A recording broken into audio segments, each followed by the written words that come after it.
Guys, ये जो कहानी है ये मैंने रेडिट पे पढ़ी थी और मुझे थोड़ा सा डर लगा था ये पढ़ के। पर जब मैं सोचता हूँ कि भाई ये किसी रियल बंदे ने एक्सपीरियंस किया ये चीज़, तो भाई उसके जिसने एक्सपीरियंस किया उसकी क्या हालत हुई होगी। मतलब जो असली लाइफ में वहाँ पे रहा है उस समय, उसको उसने क्या एक्सपीरियंस किया होगा, उसका क्या हालत हुआ होगा ये जब उसके साथ हो रहा था।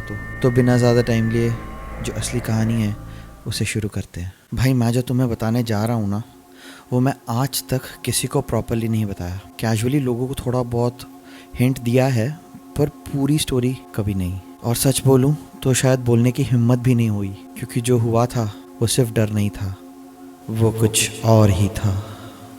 उस रात 2:37 AM पे मेरी मम्मी ने मुझे उठाया था और सिर्फ एक लाइन बोली, बेटा तू हॉल में क्यों खड़ा है? जबकि मैं अपने रूम में सोता हुआ था। ये सब 2021 के अराउंड का टाइम है, लॉकडाउन के बाद का फेस। मैं, मम्मी, पापा और मेरी छोटी बहन नेहा, हम लोग एक 2 BHK रेंटेड फ्लैट में शिफ्ट हुए थे। नॉर्मल मिडिल क्लास फैमिली, पापा प्राइवेट जॉब, मम्मी हाउसवाइफ, मैं वर्क फ्रॉम होम कर रहा था और नेहा की ऑनलाइन क्लासेस चल रही थी। फ्लैट चेन्नई के एक डिसेंट एरिया में था, ना ज़्यादा पॉश ना बिल्कुल चीप। सोसाइटी भी नॉर्मल थी। ग्राउंड फ्लोर पे एक अंकल रहते थे जो हमेशा न्यूज़ चैनल लाउड वॉल्यूम पे रख के देखते थे। सेकेंड फ्लोर पे एक आंटी थी जो सबके बारे में गॉसिप करती रहती थी, और हम थर्ड फ्लोर पे रहते थे। सब कुछ बिल्कुल नॉर्मल था। पहले 10-12 दिन तो ऑनेस्टली मस्त गए। नया घर, थोड़ा एक्साइटमेंट, मम्मी ने पूजा की, घर सेट किया, सब ठीक। लेकिन एक चीज़ थी जो थोड़ी अजीब थी।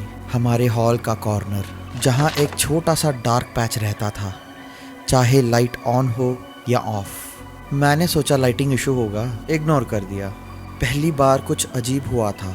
एक छोटी सी बात थी। नेहा ने कैजुअली बोला, भाई कल रात कोई मेरे रूम के बाहर चल रहा था। मैंने बोला मैं होऊंगा, पानी लेने गया हूँगा। पर उसने सीधा आंसर दिया, तू नहीं था। फुटस्टेप्स स्लो थे और रुक रुक के चल रहे थे। तब भी मैं सीरियसली नहीं लिया, बच्ची है, ओवरथिंक कर रही होगी। अगली रात मैं लेट तक काम कर रहा था। अराउंड 1:30 बजे मैं किचन गया पानी लेने। जैसे ही मैं हॉल से गुजरा, मुझे क्लियरली लगा कोई मेरे पीछे चल रहा है। मैं रुक गया, फुटस्टेप्स भी रुक गए। मैं दोबारा चला, फिर से वही साउंड, सॉफ्ट, हल्की सी, स्लिपर घिसते हुई जैसी आवाज़। मैं इंस्टेंटली टर्न हुआ, कोई नहीं था। Hall completely empty. उस वक्त थोड़ा अजीब लगा, पर फिर भी माइंड प्लेइंग ट्रिक्स बोल के इग्नोर कर दिया। फिर इंसिडेंट्स स्टार्ट हुए, छोटे पर रिपीट होने लगे। किचन का टैप खुद से हल्का ओपन मिलता। टीवी कभी कभी स्टैटिक पे चला जाता बिना किसी रीज़न के। मम्मी के पूजा के दिए सुबह बुझे हुए मिलते, जबकि रात को क्लियरली जलाए होते। पर सबसे डिस्टर्बिंग चीज़, नाम लेना। एक दिन मैं अपने रूम में था, हेडफोन्स लगा के काम कर रहा था। मुझे क्लियरली लगा मम्मी ने बुलाया है, अर्जुन। मैं बाहर गया, मम्मी किचन में थी। मैंने बोला क्या हुआ? उन्होंने बोला कुछ नहीं। मैंने नहीं बुलाया। मैं फ्रीज़ हो गया। Exact same tone, same voice, पर मम्मी ने नहीं बुलाया। उस रात नेहा रो रही थी। उसने बोला कोई मेरे बेड के पास खड़ा था। मम्मी ने समझाया सपना होगा, पर नेहा ने एक लाइन बोली जो आज तक याद है, वो मुझे नहीं देख रहा था, वो भाई को देख रहा था। उस मोमेंट पे पहली बार मुझे सच में डर लगा। देखो, अपने लिए डर लगना अलग होता है, पर जब फैमिली इन्वॉल्व हो जाती है ना, तब वो डर हेवी हो जाता है। मैं लॉजिकली सोचने की कोशिश कर रहा था। ओल्ड बिल्डिंग है, साउंड्स आते होंगे, स्ट्रेस है, सबको हेलुसिनेशन हो रहा होगा। पर अंदर से एक अजीब सा प्रेशर आ रहा था, जैसे घर में हम 4 नहीं 5 लोग हैं और वो 5th चुप है, ऑब्जर्व कर रहा है। फिर एक दिन लिफ्ट में मुझे एक ग्राउंड फ्लोर वाले अंकल मिल गए। उन्होंने कैजुअली पूछा, नया फ्लैट कैसा लग रहा है? मैंने बोला ठीक है, बस थोड़ा अजीब फील होता है कभी कभी। वो एक सेकंड के लिए चुप हो गए, फिर बोले, पहले वाला टेनेंट भी ऐसे ही बोलता था। मेरा हार्ट लिटरली ड्रॉप हो गया। मैंने पूछा क्या मतलब? उन्होंने डायरेक्टली नहीं बोला, बस इतना कहा, ज़्यादा रात तक जागना मत, और अगर कुछ अजीब लगे तो इग्नोर करना ही बेटर है। उसके बाद मैंने थोड़ा इन्वेस्टिगेट किया, सोसाइटी के वॉचमैन से बात की। उसने बोला, सर 2 साल पहले उस फ्लैट में एक लड़की रहती थी पीजी में। मेंटल स्ट्रेस था, जॉब का भी प्रेशर था। एक रात वो रुक गया। मैंने बोला क्या? उसने धीरे से बोला, फैन से लटक गई थी। मेरे हाथ ठंडे पड़ गए। मैं घर गया और पहली बार मुझे वो डार्क कॉर्नर नॉर्मल नहीं लग रहा था। उस दिन के बाद से सब कुछ चेंज हो गया। इंसिडेंट्स टेंस होने लगे। अब सिर्फ साउंड्स नहीं आ रही थी, प्रेजेंस भी फील होने लगी। रात को सोने जाओ तो लगता कोई रूम के कॉर्नर में खड़ा है।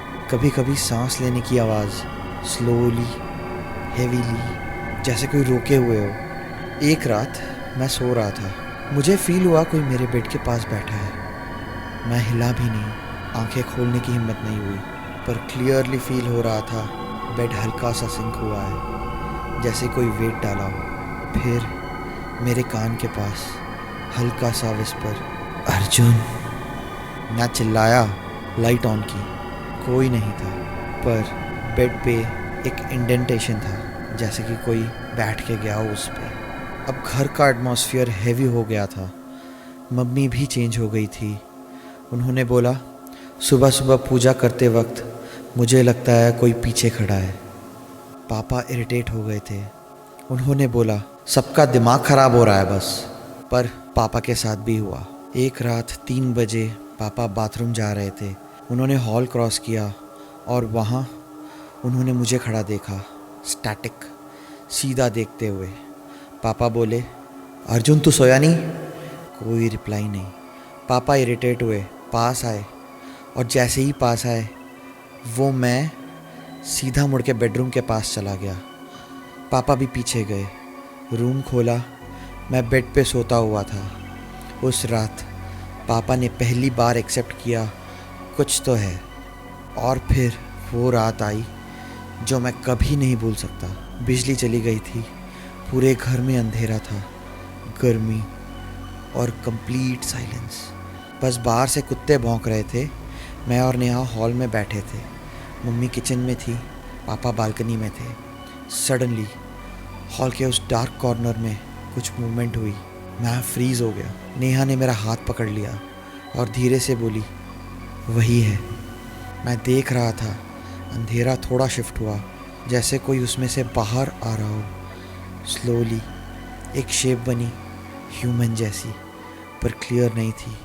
फेस नहीं था, बस आउटलाइन। और फिर वो सीधा मेरी तरफ देखने लगा। मुझे फील हुआ डायरेक्ट, जैसे आंखों में आंखें डाल के। और फिर उसने एक स्टेप लिया। फ्लोर पे आवाज़ आई, रियल। एक और स्टेप। नेहा रो रही थी, मैं हिल नहीं पा रहा था। और फिर वो बिल्कुल मेरे सामने आ गया और धीरे से अपना फेस टिल्ट किया और विस्पर किया, तुम लोग क्यों आ गए?